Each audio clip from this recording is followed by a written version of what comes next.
We all know Victor Wembanyama is the grand prize for the first pick in the draft. The NBA app yesterday, or on Tuesday, I should say, was just showing his practices.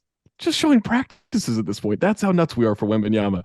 Few teams have tanked their balls off this season in hopes of landing the French big man, and all this time we've just assumed Scoot Henderson is the easy pick / consolation prize for the team that ends up with the second pick.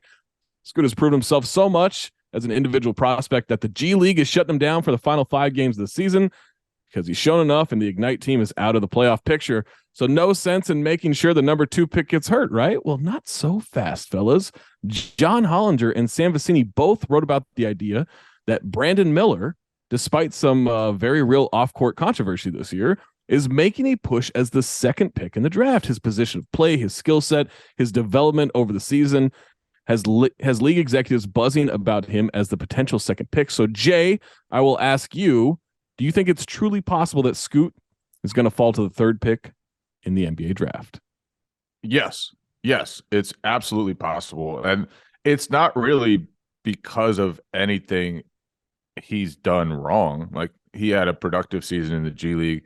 It's just, as people look at the best players in the league, the guys who carry teams, non-shooting point guards just aren't really those guys right now. And I think Scoot Henderson is going to be probably amazing. If he ever gets a jumper, he's going to be absolute hell because he is an absurd athlete.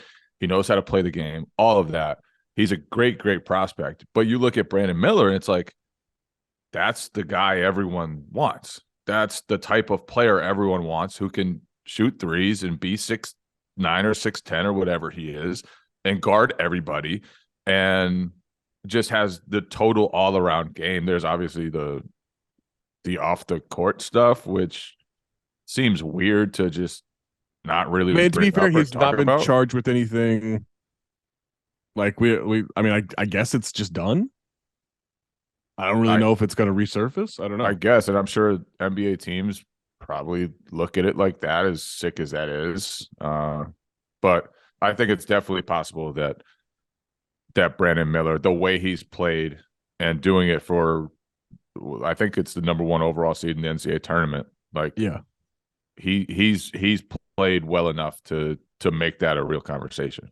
Marcus, I will add this. There was a report from Draft Express that Brandon Miller will go 3rd in the draft to the San Antonio Spurs, to which Jordan Crawford, aka Sizzle, tweeted out, "Spurs asked me in my meeting with them what if we pick you and you go back to Detroit and you get shot?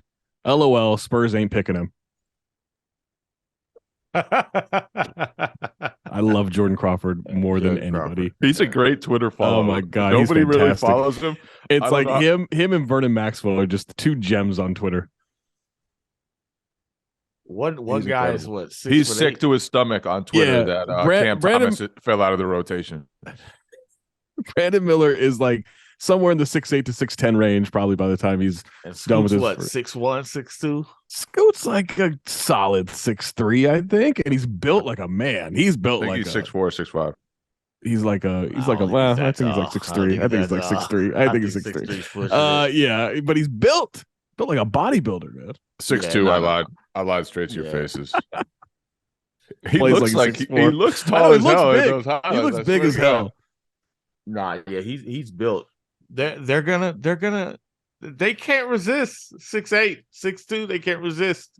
That's how GMs work. You know what's gonna happen?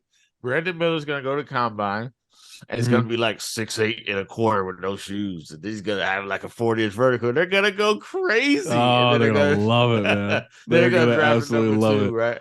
And like, let's not act like any such off the court issue will actually be a deterrent. Nah, buddy. They don't care.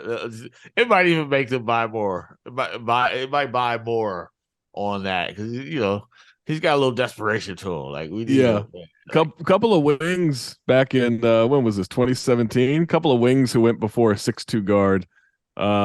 Jonathan Isaac, Luke Kennard, Malik Monk went before 6'2" guard Donovan Mitchell. They just And that's what's gonna happen. Scoot's gonna What? measure at like a legit 6'2", with like a Yeah. 6'2" wingspan, and they're gonna be like, I don't know, I don't But then, know. but then don't forget, there's got to be a point in his third year where they're like, "Wow, Scoot's 6'5" now." Yeah, right, Yeah. exactly. Yeah.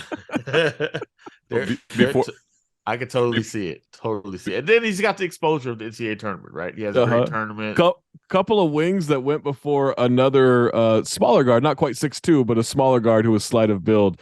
Mario Hazonia, Stanley Johnson, Justice Winslow all went before Devin Booker.